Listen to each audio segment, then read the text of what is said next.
General body meeting లో party నేతలపై అటు పవన్ కళ్యాణ్ ఆగ్రహం వ్యక్తం చేసినట్టుగా తెలుస్తోంది. దీనికి సంబంధించిన బ్రేకింగ్ న్యూస్ ని మనం చూస్తున్నాం. ఇక తిరుమల లడ్డు వ్యవహారంలో ఇంత రాద్ధాంతం జరుగుతున్నా అటు జనసేన నేతలెవరూ కూడా మాట్లాడకపోవడంపై పవన్ కళ్యాణ్ క్లాస్ తీసుకున్నట్టుగా తెలుస్తోంది. వైసీపీ చేస్తున్న ప్రచారాన్ని ఎందుకు తిప్పికొట్టట్లేదని, అన్ని అంశాలపై తానే మాట్లాడితే ఇక ఎమ్మెల్యేలు, మంత్రులు, పొలిటికల్ అఫైర్స్ కమిటీ సభ్యులు ఎందుకున్నారంటూ కూడా పవన్ ఆగ్రహం వ్యక్తం చేసినట్టుగా సమాచారం అందుతోంది.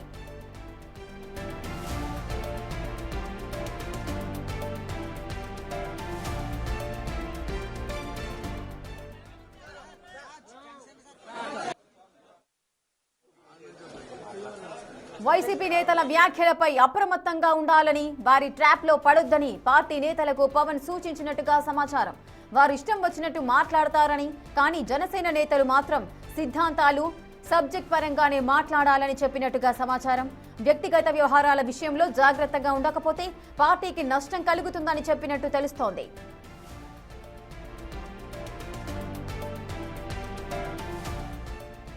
ఇక జనసేన జనరల్ బాడీ మీటింగ్ కి సంబంధించిన పూర్తి డీటెయిల్స్ మా ప్రతినిధి నరసింహ అందిస్తారు. నరసింహ, జనరల్ బాడీ సమావేశంలో అటు పవన్ కళ్యాణ్ ఆగ్రహం వ్యక్తం చేసినట్టుగా తెలుస్తోంది. ఎటువంటి సలహాలు, సూచనలు చేశారు?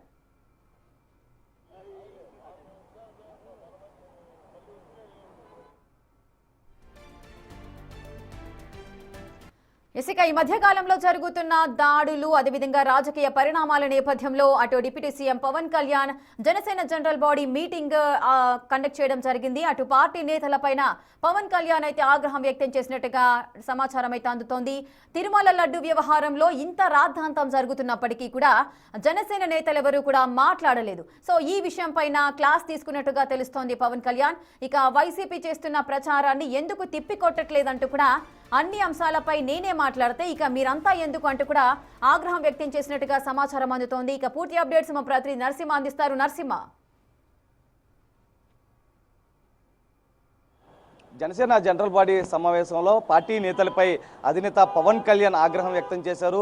అనేక విషయాలపై వైసీపీ మాటల దాడి చేస్తుంటే మంత్రులు, ఎమ్మెల్యేలు, పొలిటికల్ అఫైర్స్ కమిటీ సభ్యులు ఏం చేస్తున్నారంటూ కూడా క్లాస్ స్పీకర్గా మనకైతే తెలుస్తుంది. ప్రధానంగా సమావేశం ప్రారంభమైన తర్వాత కొద్దిసేపు తర్వాత పవన్ కళ్యాణ్ స్పీచ్ స్టార్ట్ చేశారు. అయితే అనేక విషయాలపైన మాట్లాడినట్లుగా కూడా తెలిసింది. ప్రధానంగా తిరుమల లడ్డూకు సంబంధించి కల్తీ నెయ్యి జరిగిందనేది సిట్ నివేదిక ఇచ్చింది. దానికి సంబంధించి ఏదైతే రసాయనాలు ఉన్నాయంటూ కూడా సిట్ నివేదిక పొందుపరిచిన తర్వాత ఏదైతే రిపోర్ట్లో ఉన్నప్పటికీ కూడా వైసీపీ మాటల దాడి చేస్తుంది. కానీ అటు ఎమ్మెల్యేలు, మంత్రులు కానీ పొలిటికల్ అఫైర్స్ కమిటీ ఎవరు కూడా మాట్లాడలేదు. అధినేత కొంటే నేను ఒక్కనే మాట్లాడుతున్నాను, మిమ్మల్ని ఎమ్మెల్యేలు చేసింది ఎందుకంటూ కూడా పవన్ కళ్యాణ్ తీవ్రమైనటువంటి ఆగ్రహం వ్యక్తం చేసినట్టుగా కూడా తెలుస్తుంది. ప్రధానంగా అటు ఆ ఏ వ్యవహారానికి సంబంధించి కూడా వైసీపీ మాటల దాడి చేస్తున్న సమయంలో కూడా ఎందుకు మీరు మౌనంగా ఉంటున్నారు, కారణాలు ఏంటో చెప్పాలంటూ కూడా తెలుస్తుంది. ప్రధానంగా విషయానికి సంబంధించి కూడా ఏదైతే పవన్ కళ్యాణ్ మాట్లాడిన సందర్భంలో కూడా అనేక విషయాలు, కీలకమైనటువంటి విషయాలు కూడా ప్రస్తావించినట్లుగా కూడా తెలుసు. ప్రధానంగా అరవ శ్రీధర్కి సంబంధించినటువంటి ఎమ్మెల్యే వ్యవహారం వ్యక్తిగత విషయాలు తీసుకొచ్చి రుద్దుతున్నారు. పార్టీకి చెడ్డ పేరు వస్తుంది, పార్టీ ప్రతిష్టను దెబ్బతీస్తూ ఉన్నారు.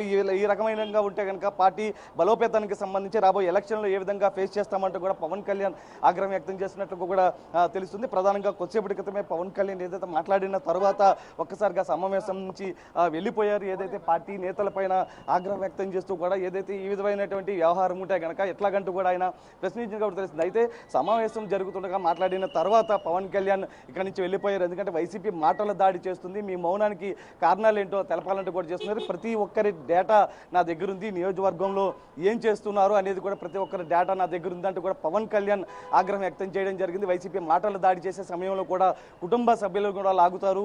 ఆ లాగిన సమయంలో కూడా మీరు ఎక్కడెక్కడ సమయం కోల్పోవద్దు, ఏదైతే సబ్జెక్టు మాత్రమే, సిద్ధాంతపరంగా సబ్జెక్టు మాత్రమే మాట్లాడాలంటూ కూడా చెప్తున్నటువంటి పరిస్థితి. దాంతోపాటు ప్రధానంగా మౌనంగా ఎందుకుంటున్నారో రీజన్ తెలపాలంటూ కూడా చెప్పినట్టు తెలుస్తుంది. ఏదైతే సమావేశం నుంచి ఆయన మాట్లాడిన తర్వాత ఒక్కసారిగా ఆయన సమావేశం నుంచి వెళ్ళిపోవడం జరిగింది. వెళ్ళిపోయే సమయంలో కూడా నాదెండ్ల మనోహర్కు రిపోర్ట్ రెడీ చేయాలి, నియోజకవర్గానికి సంబంధించి ఏం చేయబోతున్నారు అనేది ఒక రిపోర్ట్ రెడీ చేసి ఇవ్వాలంటూ కూడా ఆదేశించి పవన్ కళ్యాణ్ నేరుగా పార్టీ కార్యాలయానికి వెళ్ళిపోవడం జరిగింది. ప్రస్తుతం నాదెండ్ల మనోహర్ లీడ్ చేస్తున్నారు, ప్రతి ఒక్కరి దగ్గర రిపోర్ట్ తీసుకుంటున్నారు, ఏం చేయబోతున్నారు.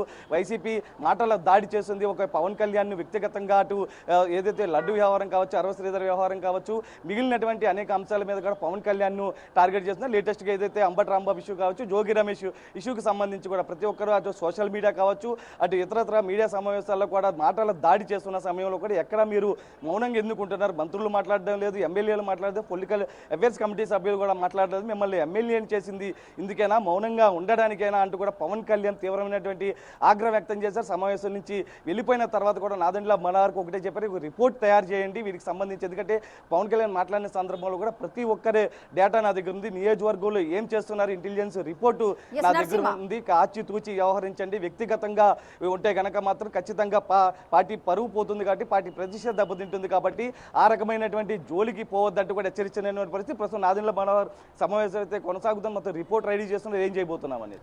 ఎస్ నరసింహ, ఈ మధ్య కాలంలో చాలా పరిణామాలు జరిగాయి. అటు పర్సనల్ అటాక్స్ జరగడం జరిగింది, అటు సీఎం చంద్రబాబును అనుచిత వ్యాఖ్యలు చేయడం జరిగింది. సో ఇన్ని పరిణామాలు జరుగుతున్నప్పుడు మరి జనసేన మంత్రులు కానీ, ఎమ్మెల్యేలు కానీ, నేతలు కానీ ఎవరు కూడా స్పందించలేదు. అంటే దీనికి సపరేట్గా ఏదైనా కారణం ఉందా?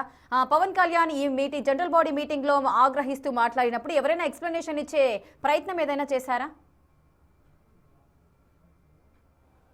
అంటే పవన్ కళ్యాణ్ మాట్లాడుతున్న సందర్భంలో కూడా మిమ్మల్ని ఎమ్మెల్యేని చేసింది ఎందుకంటూ కూడా ఆయన ప్రశ్నించారు. ఎందుకంటే వ్యక్తిగతంగా ఒక పార్టీ అధినేతను విమర్శలు చేస్తున్నారు, అధినేతపై మాటల దాడి చేస్తున్నారు, సోషల్ మీడియాలో విపరీతమైనటువంటి ట్రోల్ చేస్తున్నారు వ్యక్తిగతంగా అంటూ కూడా చెప్పిన సందర్భంలో మీరు ఎందుకు మౌనంగా ఉంటున్నారంటే మీకు ఏమైనా ఇతరత్ర విషయాలు ఏమైనా ఉన్నాయా అంటూ కూడా ప్రశ్నించినటువంటి ప్రశ్న. ఎందుకంటే అంబటి రాంబాబు అరెస్టు తర్వాత కూడా దాంతోపాటు జోగి రమేష్ ఇంటి ధ్వంసం కేసులోనూ చంద్రబాబుపై మాటల దాడి విషయంలో కూడా అనేక విషయాల్లో కూడా పవన్ కళ్యాణ్ను టార్గెట్గా చేస్తున్నారు. ఇటు కొద్దిసేపటి క్రితం మాట్లాడిన సందర్భంలో కూడా పవన్ కళ్యాణ్ దీనిపైన స్పందించాలి, పవన్ కళ్యాణ్ కావాలని చేస్తున్నారు ఇదంతా కూడా అని చెప్పిన సందర్భంలో కూడా పార్టీకి సంబంధించినటువంటి ఎమ్మెల్యేలు కావచ్చు, మంత్రులు కావచ్చు, పొలిటికల్ అఫైర్స్ కమిటీ సభ్యులు కావచ్చు, మొత్తం ఎవరు కూడా నోరు మధ్యపడిన పరిస్థితి. ఏ నేపథ్యంలో పవన్ కళ్యాణ్ కూడా ఆగ్రహం వ్యక్తం చేశారు. మీరు ఎందుకు మౌనంగా ఉంటున్నారు? నియోజకవర్గాలు ఏం చేస్తున్నారు? ప్రతిదీ నా దగ్గర డేటా ఉంది, వ్యక్తిగతంగా సంబంధించి మీ విషయాలన్నీ కూడా నా దగ్గర ఉన్నాయి. ప్రతి ఒక్కరు కూడా బయటకు రావాలి, ప్రజల్లోకి సమస్యలు తీసుకెళ్ళాలి, దాంతోపాటు ప్రజల పరిష్కారం ఏం చేస్తున్నాము, వైసీపీ మాటలు దాడి చేసి ఏ విధంగా తిప్పికొట్టాలనేది ప్రతిదీ కూడా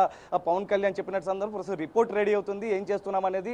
రేపటి నుంచి కనుక మీరు రాకపోతే కనుక ఏదైతే పార్టీ అధినేతపై మాటలు కావచ్చు, ఏదైతే పార్టీ వ్యవహారాలకు సంబంధించి కావచ్చు, జనసేన మీద ఎవరు విమర్శలు చేసినా కూడా మీరు అంతే ధీటుగా ఎదుర్కోవాలంటూ కూడా ఒక దిశా నిర్దేశం అయితే పవన్ కళ్యాణ్ చేసినట్లుగా కూడా తెలుస్తుంది.